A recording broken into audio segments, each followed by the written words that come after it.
በስመ አብ ወወልድ ወመንፈስ ቅዱስ አሃዱ አምላክ አሜን።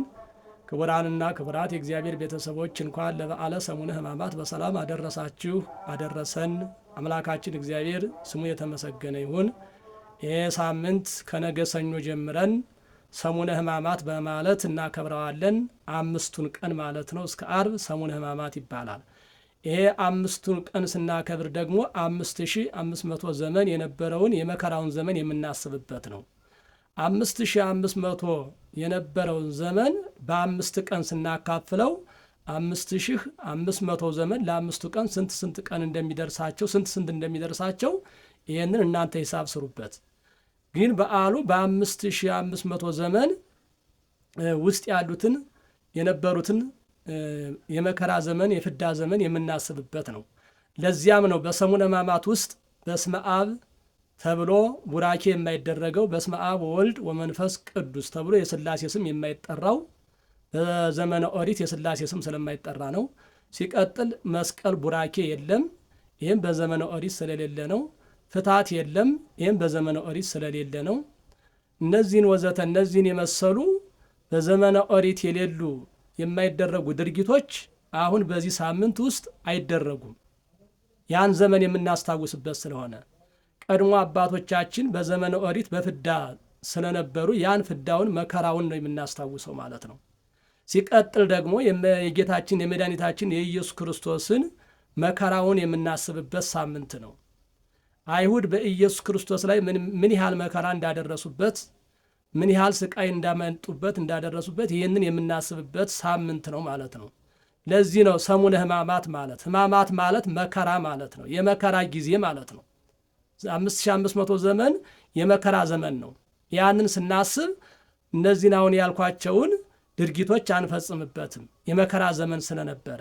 እንደገና መድኃኒታችን ኢየሱስ ክርስቶስ የተቀበለውን መከራ በአይሁድ ላይ የደረሰበትን መከራ አይሁድ ያደረሱበትን መከራ የምናስብበት ሳምንት ስለሆነ የመከራ ዘመን ማለት ነው። ሰሙነ ሕማማት ማለት የመከራ የስቃይ ዘመን ማለት ነው። ሁለቱን አስተባብረን ነው የጌታችን የኢየሱስ ክርስቶስ መከራውንና የ5500ን ዘመን መከራ የምናስብበት ሳምንት ማለት ነው። ይህንንም የምናስብበት ምክንያት ዛሬ ሆሳዕና መድኃኒታችን ኢየሱስ ክርስቶስ በቤተ መቅደስ እያመሰገኑት ሕፃናቱ፣ ሽማግሌዎቹ፣ ሕዝቡ በጠቅላላ ድንጋዮች ሳይቀሩ ሲያመሰግኑት እነሱ ያመሰገኑበት ምክንያት አልዓዛርን ስላስነሳው ነው።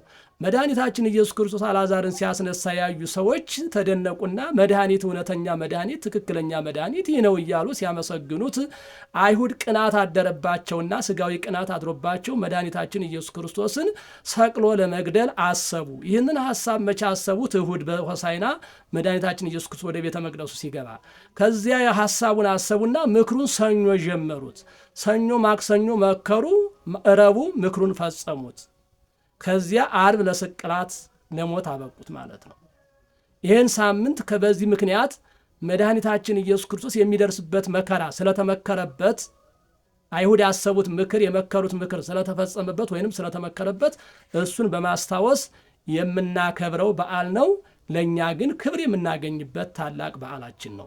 ለዚህ ነው በስግደት በጾም በጸሎት መጻሕፍቱን የሚነበቡትን ግብረ ሕማሙን እየሰማን ትርጓሜውን የእግዚአብሔርን ቃል በጠቅላላ እየሰማን ሰሞኑን በቤተ ክርስቲያን ውስጥ የምንሰነብተው ይህንን ክብር ለማግኘት የቀድሞውን መከራ በማሰብ የመድኃኒታችን የኢየሱስ ክርስቶስ መከራ በማሰብ እኛ ደግሞ የበለጠ ከክብር ላይ ክብር ለማግኘት ስለሆነ ይሄ ሳምንት ለእኛ የበረከት ቀን ነው፣ የበረከት ጊዜ ነው፣ ከእግዚአብሔር ጋር የምንገናኝበት ነው።